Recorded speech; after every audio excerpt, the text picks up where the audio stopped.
မင်္ဂလာပါခင်ဗျာကျွန်တော်တို့ရဲ့နေ့စဉ်မိုးလေဝသသတင်းအစီအစဉ်ကနေကြိုဆိုပါရစေဒီနေ့ကတော့2026ခုနှစ်ဧပြီလ21ရက်အင်္ဂါနေ့ဖြစ်ပါတယ်အားလုံးပဲတာယာချဲမိတဲ့မနေ့ခင်းလေးတစ်ခုပိုင်ဆိုင်ကြပါစေလို့ဆုတောင်းပေးရင်းနဲ့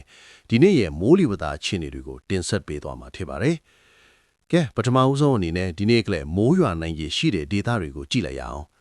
မြန်မာနိုင်ငံအထက်ပိုင်းဒေသတချို့မှာမိုးရွာနိုင်တဲ့အခြေအနေတွေရှိနေပါတယ်။အထူးသဖြင့်စကိုင်းတိုင်းဒေသကြီးအထက်ပိုင်းနဲ့ကချင်ပြည်နယ်တို့မှာနေရာကွက်ကြားမိုးရွာနိုင်ပြီးချင်းပြည်နယ်နဲ့ရှမ်းပြည်နယ်တို့မှာလည်းနေရာအနှောင့်အပြားမိုးရွာနိုင်တယ်လို့သိရပါတယ်။တခြားဒေသတွေမှာတော့အများအားဖြင့်တိမ်အသင့်ရှိနေမှာဖြစ်ပါတယ်။ရာသီဥတုကတော့ဒီနေ့မှလည်းဆက်လက်ပူပြင်းနေအောင်မှမို့လို့ဂျမ်းမာအေးကိုအထူးဂရုစိုက်ကြဖို့တိုက်တွန်းချင်ပါတယ်။စကိုင်းတိုင်းဒေသကြီးအောက်ပိုင်းမကွေးတိုင်းဒေသကြီးနဲ့တနင်္သာရီတိုင်းဒေသကြီးတို့မှာနေ့အပူချိန်တွေက40ဒီဂရီစင်တီဂရိတ်ထက်မကမင်းတက်လာနိုင်တယ်လို့ခန့်မှန်းထားပါတယ်။အဲ့ဒီဒေသတွေမှာနေထိုင်ကြသူတွေအနေနဲ့နေပူတဲ့အချိန်အကြာကြီးမသွားကြဖို့တဲ့ရေများများတောက်ဖို့သတိပေးလိုပါတယ်ခင်ဗျာ။ပင်လယ်ပြင်ခရီးသွားလာသူတွေအတွက်လည်းအထူးသတိပြုစရာအခြေအနေတွေရှိနေပါတယ်။မြန်မာပင်လယ်ပြင်မှာလိုင်းအသင့်ကနေလိုင်းကြည့်နိုင်တယ်လို့ခန့်မှန်းထားပါတယ်။အထူးသဖြင့်မြန်မာကမ်းရိုးသွဲနဲ့ကမ်းလွန်ပင်လယ်ပြင်တို့မှာလိုင်းအမြင့်4ပေကနေ6ပေအထိရှိနိုင်တယ်လို့သိရပါတယ်။ဒါကြောင့်ပင်လယ်ပြင်ခရီးသွားလာသူတွေအနေနဲ့